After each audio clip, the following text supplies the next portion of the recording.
Hey, this is Larry Lursey, and I'm going to show you a quick way to clean up dark circles under the eyes. Sometimes people have these dark circles under their eyes. Either it's just there naturally, or maybe they didn't get enough sleep the night before, any number of reasons.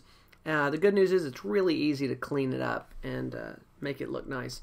So what we want to do here is, first off, I like doing it on its own layer. So we're going to click this little button right here and make a blank layer right up there, and we'll just call it eyes. And then what you want to do is go over here and you want to select the clone stamp tool. Make sure your mode is in lighten right there, and set the opacity to somewhere to 30 to 35%. I've got 33%. Then I'm going to take my brush here. I want it about like this, like it would fit in the eye.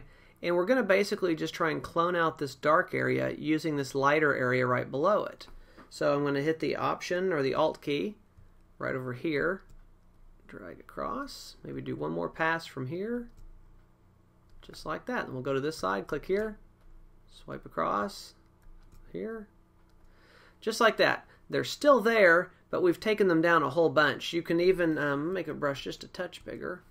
If you want to even lighten these lines here on the face, you can do the same thing. Click and swipe. So they're still here, these lines, but they're greatly reduced, so it's not a problem. The thing you have to watch out for is it's really easy to say, well, let me take it down a little bit more, a little bit more, a little bit more, and then next thing you know, it looks weird because you've taken it down too much. Well, the nice thing about having its own layer right here is you just go to the opacity and we can lower it down a little bit until they come back. You still want it to be there, you just don't want it to be dark, but you still want to give it the shape of the eye. So just like that. If you go too far, just lower the opacity. But right there, pretty quick and easy. We'll show you one more example just to make sure you got it. Let's try it with a guy here. Get in a little closer, we can see what we're doing. And again, you got the dark circles here, not quite as bad on this one. Gonna say layer on top to work with. Clone stamp tool. Right here, we're gonna Option, swipe, maybe one more time.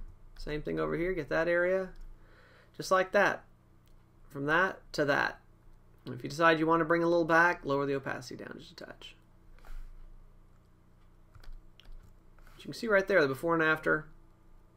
Definitely looks nicer. It takes just a few seconds to do, so it's for me it's a no-brainer on a portrait. You do it and definitely makes everything look nicer. So I hope that helps. If you have any questions, be sure and let me know, and I will see you on down the road for another tutorial. Take care.